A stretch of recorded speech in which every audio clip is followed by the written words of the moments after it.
Our hearts beat. Mungkin untuk memberikan sedikit background pada teman-teman media supaya bisa membandingkan. Karena pada 3 tahun yang lalu kita dihadapkan pada shock yang sangat besar, yaitu pandemi COVID.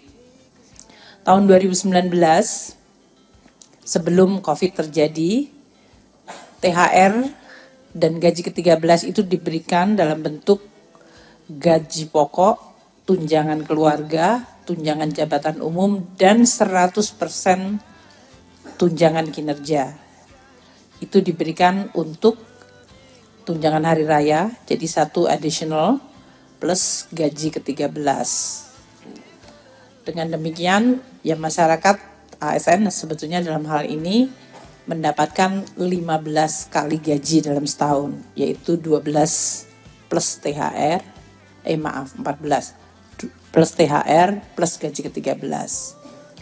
Tahun 2020, di mana terjadi shock yang luar biasa karena pandemi COVID, maka hampir seluruh anggaran itu dipotong kecuali untuk kesehatan dan bansos. Nah, salah satunya adalah kebijakan untuk THR dan gaji ke-13 tahun 2020 itu kemudian dikurangkan menjadi hanya gaji pokok, tunjangan keluarga, dan tunjangan jabatan umum. Tunjangan kinerja tidak diberikan, dan THR pada tahun 2020 itu hanya diberikan bagi para pekerja ASN pelaksana. Pejabat negara tidak mendapatkan, eselon 1 tidak mendapatkan, eselon 2 dan jabatan fungsional utama madya yang setara dengan eselon 1 dan eselon 2 itu tidak mendapatkan THR tahun 2020. Jadi yang diberikan adalah kepada pejabat eselon ketiga atau pelaksana, dan itu pun hanya gaji pokok, tunjangan keluarga, dan tunjangan jabatan umum. Tahun 2021, seiring dengan membaiknya kondisi ekonomi meskipun masih dalam pandemi, maka THR, tunjangan hari raya, dan gaji ke-13 agak dimodifikasi. Tahun 2021 gaji pokok, tunjangan melekat, yaitu tunjangan keluarga, tunjangan pangan, dan tunjangan jabatan umum, komponennya tetap sama, namun diberikan kepada seluruh, tidak hanya para pelaksana, tapi eselon 1, 2, eselon 3, jabatan fungsional utama dan madya, serta pejabat negara. Tahun 2022, di mana APBN mulai bisa kembali cukup membaik, maka THR dan gaji ke-13 ditingkatkan komponennya, yaitu gaji pokok, tunjangan melekat, yaitu tadi tunjangan keluarga dan tunjangan pangan, tunjangan umum atau jabatan plus 50% dari tukinnya diberikan. Dan ini diberikan kepada semua, yaitu kepada seluruh ASN, pusat, daerah, termasuk pejabat negara. Untuk 2023 yang lalu, kita masih menggunakan rumusan yang sama, namun penerimanya ditambah, yaitu GAPOK, gaji pokok, tunjangan melekat, tunjangan jabatan dan umum, dan 50% tunkin, tunjangan kinerja.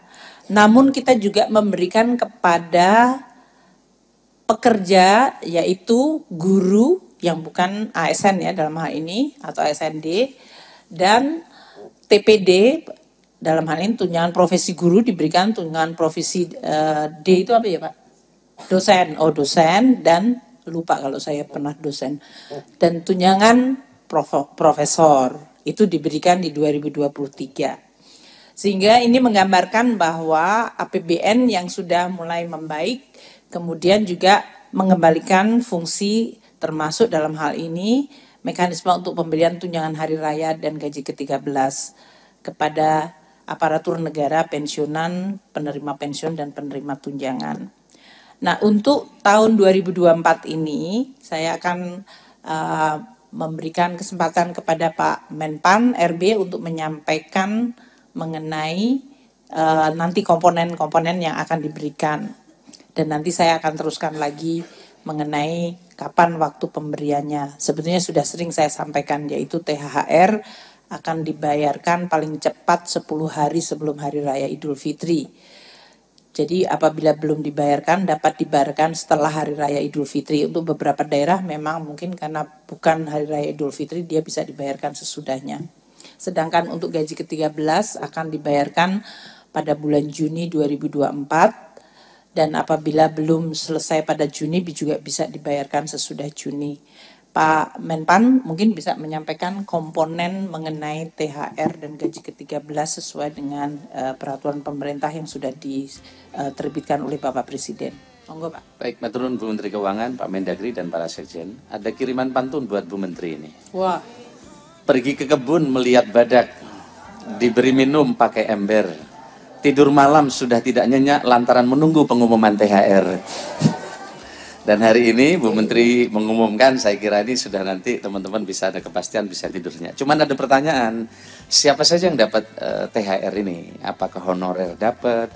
Ini banyak pertanyaan. Tadi Bu Menteri telah memberikan pengantar cukup lengkap. Dan ini telah dituangkan di dalam peraturan pemerintah nomor 14 tahun 2024 dan telah ditandatangani oleh Bapak Presiden.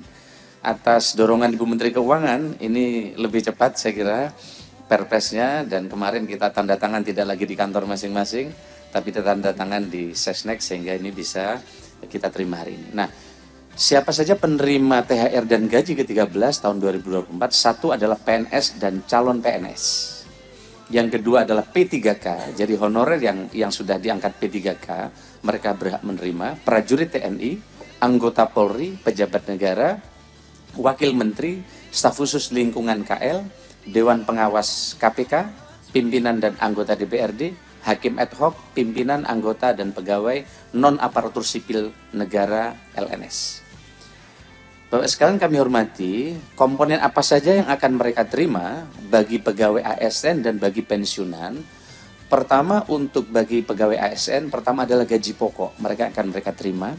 Yang kedua adalah tunjangan keluarga, tunjangan pangan, tunjangan jabatan atau tunjangan umum, kemudian 100% tunjangan kinerja bagi ASN di KL pemerintah pusat, setinggi-tingginya 100% tambahan penghasilan pegawai atau TPP bagi ASN di instansi daerah, tentu disesuaikan dengan kemampuan keuangan daerah. Tadi Pak Mendagri sudah nyampaikan di sebelum rapat ini. Yang berikutnya adalah untuk bagi pensiunan, penerima pensiun dan penerima tunjangan. Pertama adalah komponennya adalah pensiun pokok, tunjangan keluarga, tunjangan pangan, kemudian juga tambahan penghasilan pensiun. Kemudian bagi guru dan dosen, terdapat tunjangan profesi guru dan tunjangan profesi dosen sebesar 100%.